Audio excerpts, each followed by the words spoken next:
Olá, vamos dar continuidade ao nosso curso voltado aí Física dos Bombeiros. Vamos trabalhar com essa parte de mecânica. Estamos aí então, recomeçando, na verdade, essa parte de atrito. Vamos então? Questão número 4, a partezinha de atrito, uma questão que eu quero aqui aprofundar com vocês. Vou fazer a leitura bem direitinho para você aprender. Nessa figura está representado um bloco que tem 2 kg, sendo pressionado contra a parede por uma força F. O coeficiente de atrito estático entre os corpos vale 0,5 e o coeficiente de atrito cinético vale 0,3. Considere G igual a 10. Se a gente aplicar uma força de 50 newtons, calcule qual vai ser a reação normal e a força de atrito que atua sobre o bloco. Beleza? Essa é uma questão que aparentemente é muito fácil, mas se você não tiver uma certa maturidade, você pode se enrolar um pouquinho.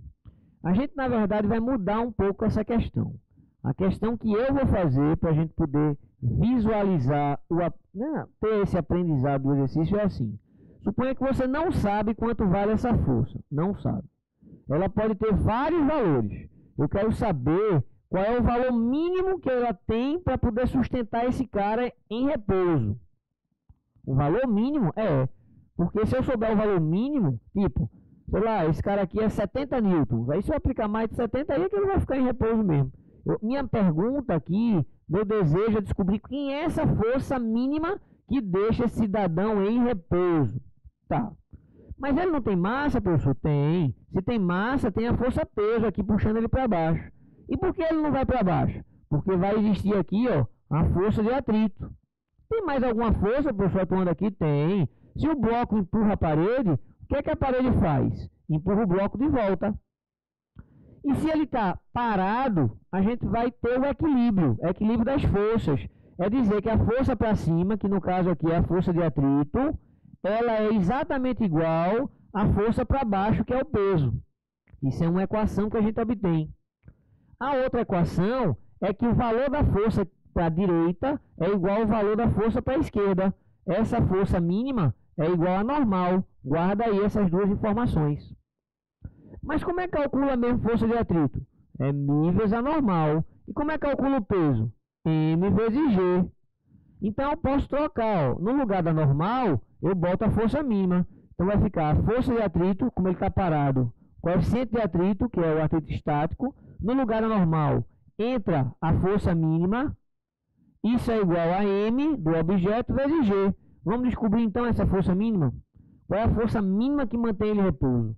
A força mínima que mantém ele em repouso é essa expressão. Com mais espaço aqui, A força mínima, então, vai ser esse mg sobre quem? Mg sobre μe. Isso, mg sobre μe.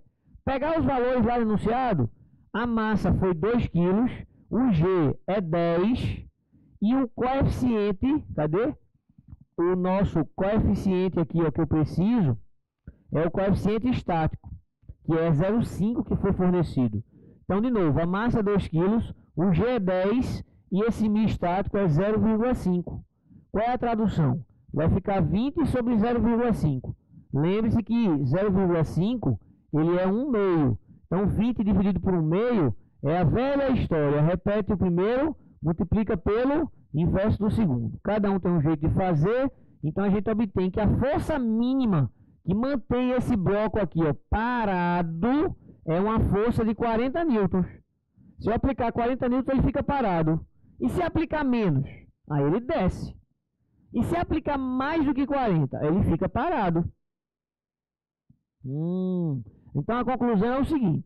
Nesse nosso exercício, a força aplicada não foi 40. A força aplicada foi maior do que o mínimo. A força aplicada foi 50. Beleza.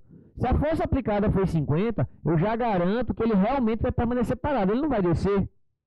Se eu apliquei 50 para frente, então, o bloco empurra a parede com 50. Então, a parede empurra o bloco com o mesmo valor. Porque se está em equilíbrio, o valor do F não é igual ao valor da normal. Só que nessa questão, o F foi 50, então a normal vai ser 50. Então, o valor da normal foi calculado. E o valor do atrito, pessoal? Como é que vai ser? Meu irmão, o que a gente pode dizer é o seguinte. o valor da força do atrito tem que ser exatamente o valor do peso. Não é equilíbrio, né? Para cima igual para baixo? Então, se o atrito é igual ao peso, nesse caso, a massa não é 2 kg, 2 kg multiplica pela gravidade, não é mg? 2 vezes 10, então vai dar 20 newtons. Então a gente descobre que o atrito nessa questão é 20 newtons. Beleza? Foi o que foi perguntado. Ó. Me deu a normal, me deu o atrito. Beleza, a normal é 50 e o atrito é 20. Para que você fez, então, um monte de informação aqui? Para você aprender. Se por acaso a força tivesse sido menor do que 40, ele não ia ficar parado. Então só descobri que ele ficou parado por causa desse valor mínimo necessário para manter esse bloco em repouso. Beleza? Vamos dar continuidade, vamos fazer mais questões aqui. Vamos fazer então a questão número 5. Vai ser uma questão um pouquinho mais caprichada. Temos um corpo A que tem 11 kg. Temos um coeficiente de atrito estático que é 0,5. E nós queremos saber a maior massa que a gente coloque em B para que aquilo ali fique ainda em equilíbrio.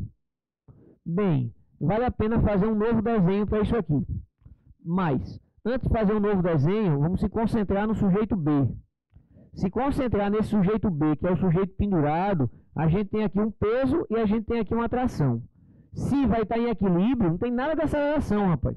Se vai estar em equilíbrio, é dizer que a força para cima é igual à força para baixo. Então a gente obtém aqui já a primeira consequência, quer dizer que a tração é igual ao peso, guarda. O peso de quem? O peso de B. Isso vai me ajudar em quê? Meu irmão, o que ele está pedindo é qual é essa massa de B ou a massa de A? Ele quer a maior massa. Ó, o A tem 11, ele quer o B.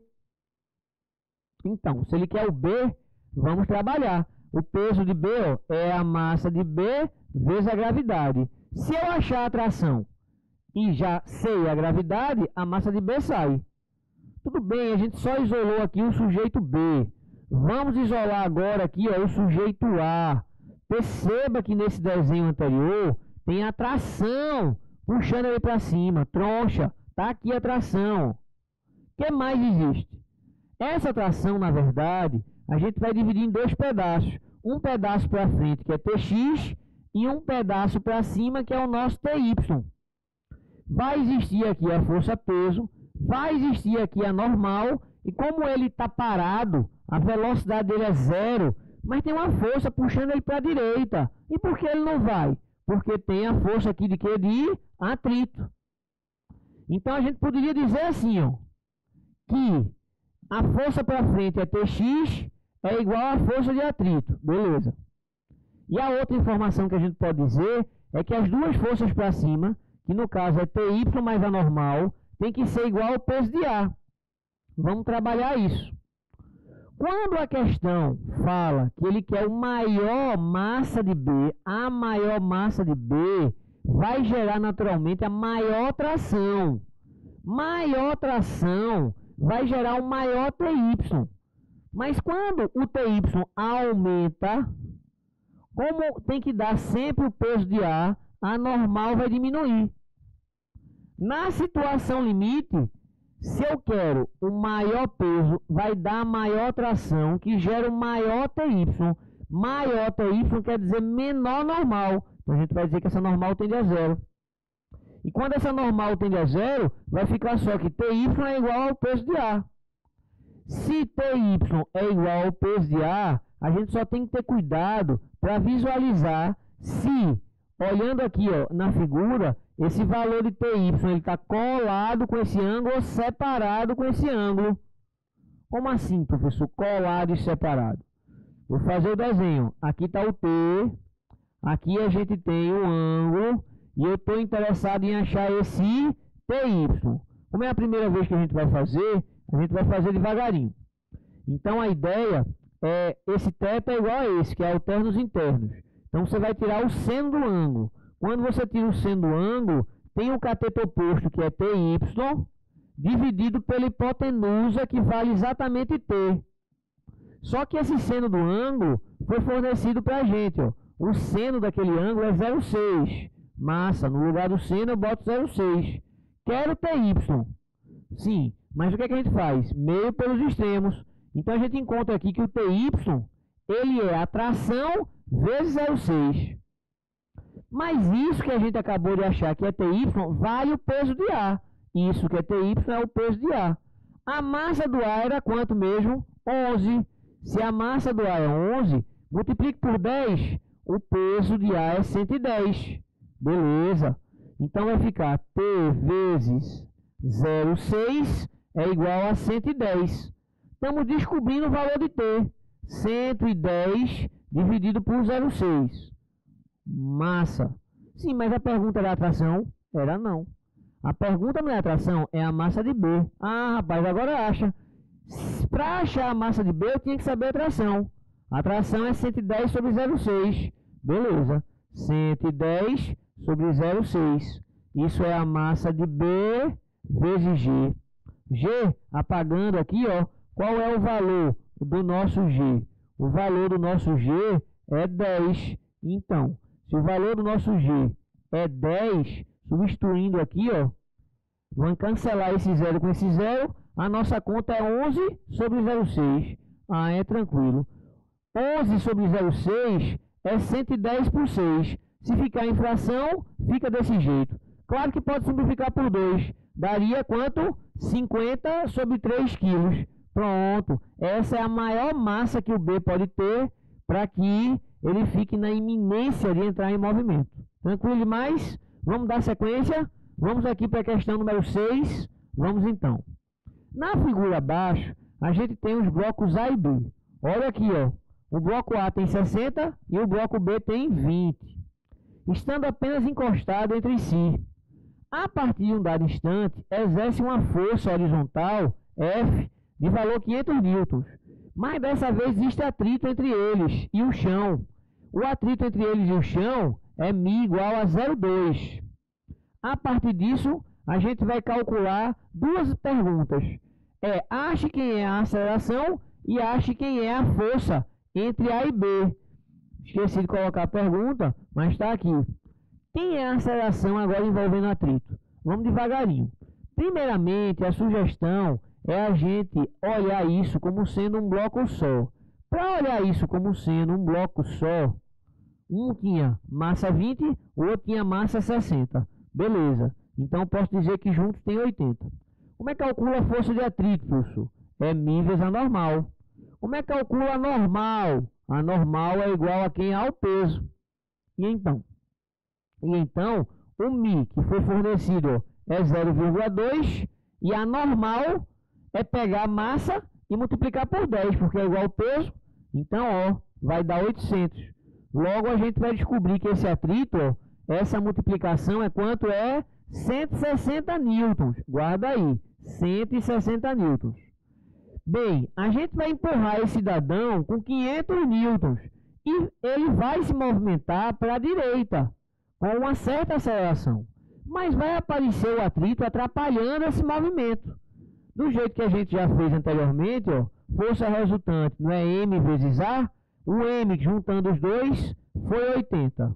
E a força resultante é o que ganha menos o que perde. É o 500 menos a força de atrito. Mas o atrito é 160, professor. Então, 500 menos 160 ó, é 80 vezes A. Então, a gente tem aqui ó, 340 igual a 80 vezes A. Corta. Simplificando por 2, a gente vai ter, então, 17 sobre 4. É a nossa aceleração. Guarda essa aceleração. É uma das perguntas que eu comentei aqui, ó. Acha a aceleração. Só que para achar a força que o A exerce em B, A empurra B, B empurra A. Sim, quem é essa força? Qual é o valor dela? Para achar essa força, a gente tem que saber o atrito individual. Não adianta ter o atrito do conjunto. Não adianta ter esse 160. Então, vamos escolher, por exemplo, escolher um sujeitinho B. Esse sujeito menor aqui, B. Quanto é mesmo a massa do B? A massa do B foi de 20 quilos. Beleza. 20 quilos. Como é que calcula o atrito só do B? O atrito só do B não é μ vezes a normal do B? A normal do B não é o próprio peso do B? Então, a força de atrito do B é o μ. Quanto foi mesmo o μ? 0,2. e a normal foi, multiplicando isso por 10, 200. Então essa continha, ó, a gente encontra o atrito 40. Quem está empurrando aqui não é 500 não. Quem está empurrando aqui é o A. É a força que o A exerce em B. Aí ele vai para frente com uma certa aceleração que a gente já calculou. Quanto foi a mesma aceleração? 17 sobre 4. E então, quando a gente coloca aqui essa força de atrito que atua só no B, que é de 40 newtons, a gente vai fazer o mesmo esquema que estava fazendo antes. Qual é o mesmo esquema?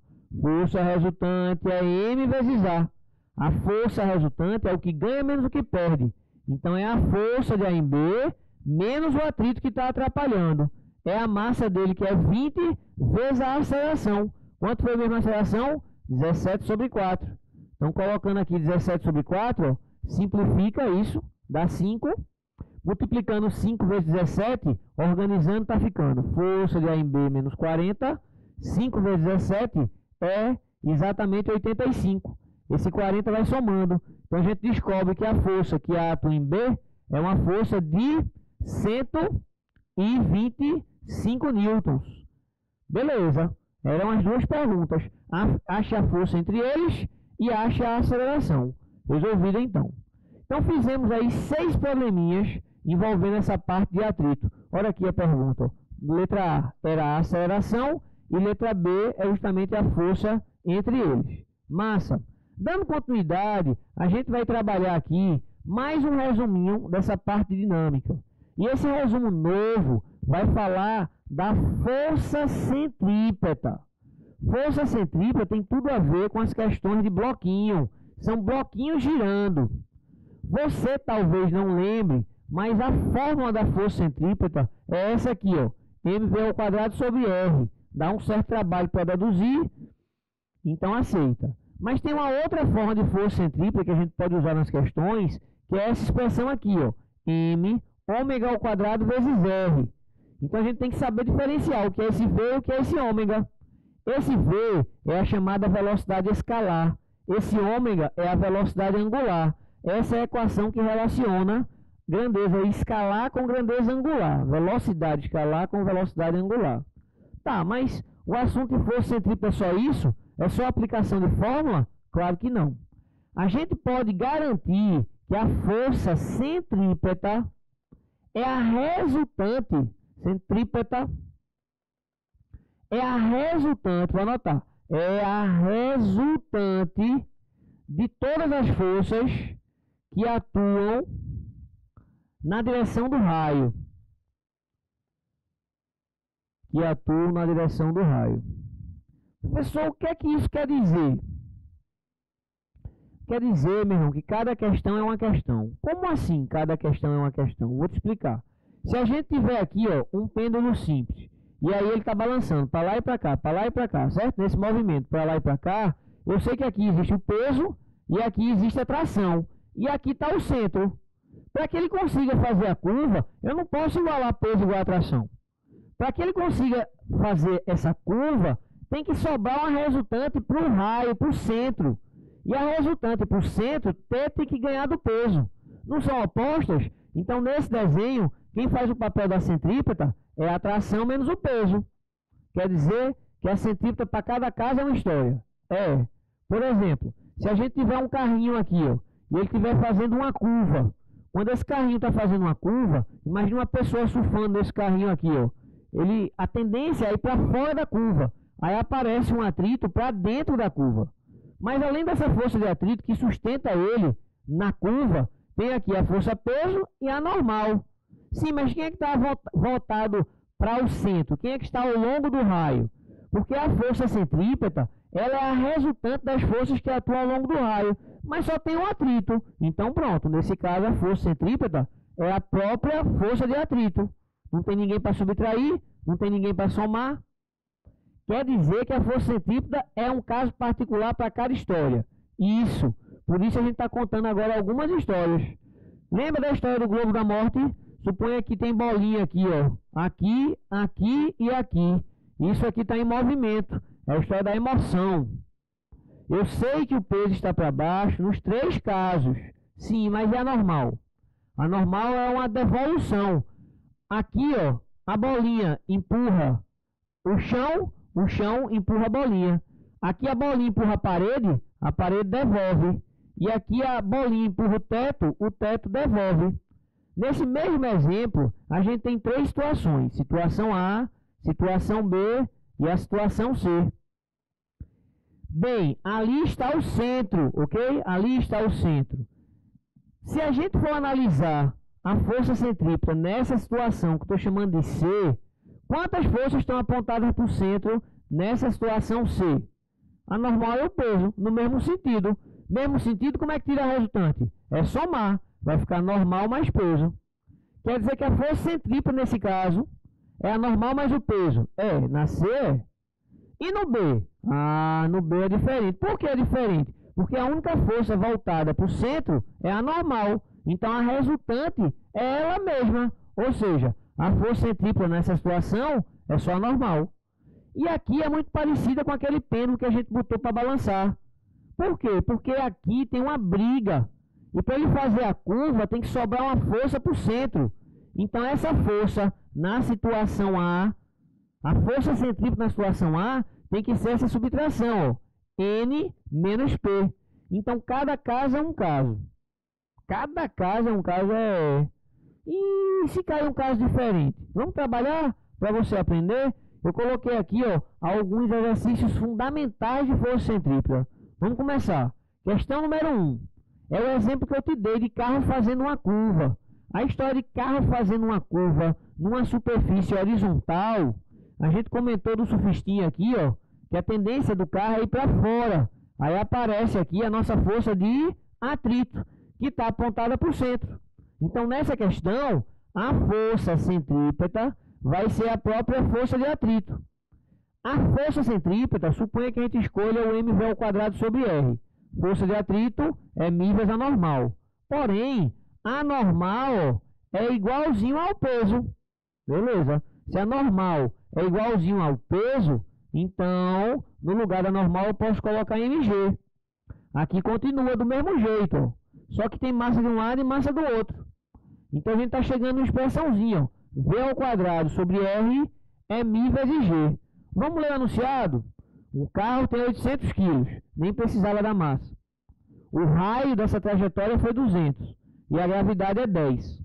Sabendo que a velocidade é 72 km por hora, 72 km por hora, na primeira aula, quando a gente dividiu por 3,6, isso dava 20 metros por segundo, tá? A gente vai usar a velocidade do sistema internacional. Ele quer saber qual é o coeficiente de atrito mínimo. O raio é 200, a velocidade transformando é 20. Vamos colocar aqui valores?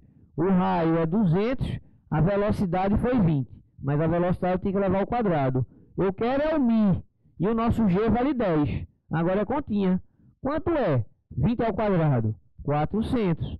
Sobre 200 é igual a μ vezes 10. Simplificando isso aqui, ó, teremos aqui essa divisão que está dando 2 igual ao nosso μ vezes 10.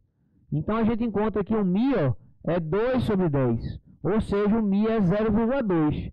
Para ele conseguir fazer a curva, a gente tem que ter um μ de pelo menos 0,2. Então, qual é a moral da história? Foca aqui em mim agora. Qual é a moral da história? A moral da história é você ter que praticar muitos exercícios para que a física ela vá naturalmente sendo compreendida. O que faz aprender não é ficar lendo a teoria de vários livros. O que faz você aprender é você, em primeiro lugar, fazer uma leitura rápida numa teoria, ou assistir uma aula de uma teoria rápida e olhar questões resolvidas, seja essas questões em videoaula, ou seja essas questões lá escritas no livro. Depois de ter entendido essas questões resolvidas, aí você, dependendo do nível que se encontra, ou tenta resolver elas novamente, ou então pega questões parecidas com o que você acabou de fazer. Muitos livros são assim. A gente vai colocar aqui umas tarefas de casa no PDF para vocês. Ok? Então o grande desafio é insistência. Valeu? Abraço.